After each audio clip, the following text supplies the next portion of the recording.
Which 18 days away, how many times have you thought about how energetic and how this atmosphere is going to look in 18 days? Well, more than once a day. You just because you have to prepare for it as much as anything is. You think about our defense and they take the field, they're not going to be able to hear as much as our opponents aren't going to be able to hear. So we've really been trying to hammer home the communication aspect of it on both sides of the ball. And also the mental psyche piece of it. We're going to get ready to come out of this tunnel, and we need to make sure we focus on the game and enjoy the experience of running out of the tunnel the first time, but focus on the task at hand, and that's each down as we prepare for it. Overall impressions of the scrimmage today? I thought the offense started really well. I thought they were efficient. I thought guys made some plays. We had a couple missed opportunities there on a third down in the red zone. I thought it was a great goal line stand by the defense, and then them creating a couple of turnovers there in the third down setting. I liked the execution of the offense in the 2-minute drill there at the end to go down and get a field goal. I think that we still have plenty of work to do in just the overall mechanics of the game with substitutions from offense to special teams to defense, things of that nature. But all in all, for a first scrimmage running over about 120 plays, I thought it went well. Again, I know more tomorrow after I look at the film. Demario Shankfield had 2 touchdowns today. How do you feel? Demario has really come along. Early on, we were talking so much about John Ross as one of the young freshman wideouts, and he still continues to impress. But Stringfellow's now starting to get a better grasp of what's going on. He's a lot more comfortable, and it showed today. I mean, he's a tough matchup one-on-one because of his stature and then his ball skills. Were you happy with the pace, tempo on the offense? I thought it was good at times, and it was okay at others. We'll work on it. We'll get to it tomorrow. Our energy when we take the field from the sidelines and getting ready to go needs to be better. And we have to understand, and that's part of why we do these scrimmages with the officials, that officials are going to stand over the ball at times, especially when there's substitutions. But when he walks away, we need to be ready to go. And so those are all the little nuances that we need to continue to work on.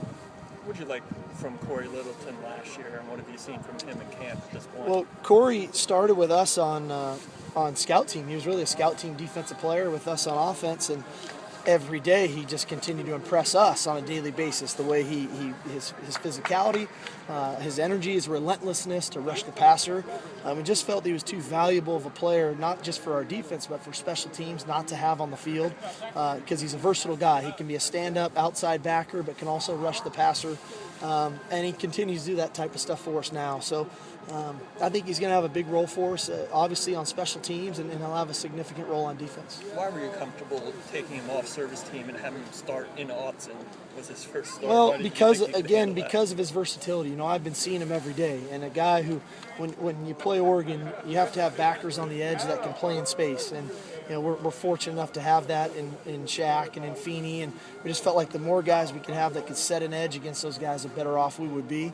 And so we did it, and I think he's continually improved every day since. Can you talk about your special teams? You had some kickers today. Can you talk about where that is? And is it conceivable having 3 special teamers contribute this year?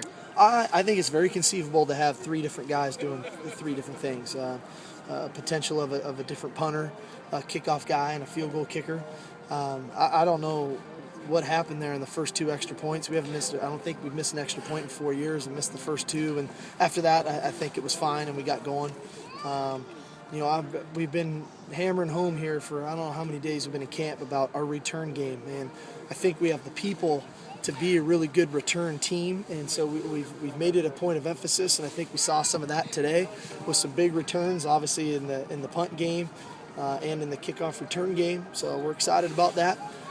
But by after Saturday, we'll have a pretty good feel of who's going to be assigned to what roles come August 31st. And again, those won't be set in stone. We'll continually allow those guys to compete, but we have to start to get an understanding of who's going to focus on what for the final 2 weeks getting ready for that ball game.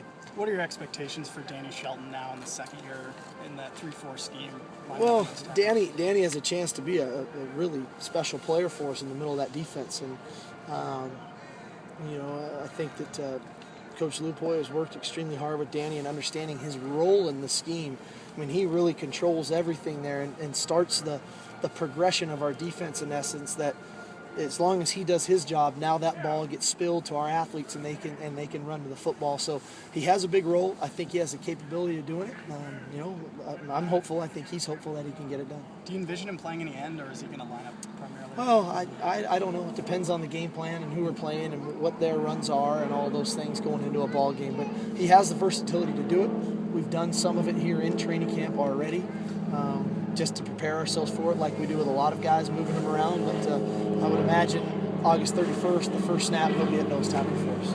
When you're running this up tempo, on a hot day like this with the sun beating down, can you talk a little bit about how your defense is held up? Are they getting worn down a little bit? I don't think so. I mean, I think during those drives they do, and that's part of the reason you go to the up tempo, right? Is to do those things. It's part of the effectiveness of it.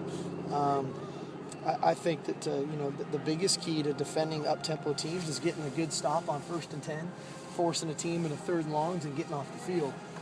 When they were able to do that today, they were effective. When we were able to get yards on 1st down, it made it more difficult because now the run-pass options were more viable for us. So I think that's one of the keys for us, is to become a really good 1st and 10 defense, so that then in turn become a really good 3rd down defense. You held out Austin today after the pinky injury last night. Is it somewhat precautionary with the pinky, and also kind of getting a sense for you're discipline that you will not disclose? Is it kind of maybe you're somewhat preparing for Boise State as well? We haven't even thought about Boise State yet. That's not till next Tuesday. But Austin's going to be out for quite a while. He actually has a small fracture in his pinky there. That's going to actually require surgery. So he'll be out for a amount of time. He came out with a good attitude. He's doing all the conditioning work and all the fundamental stuff from the footwork standpoint. But he won't be catching balls here for a little while.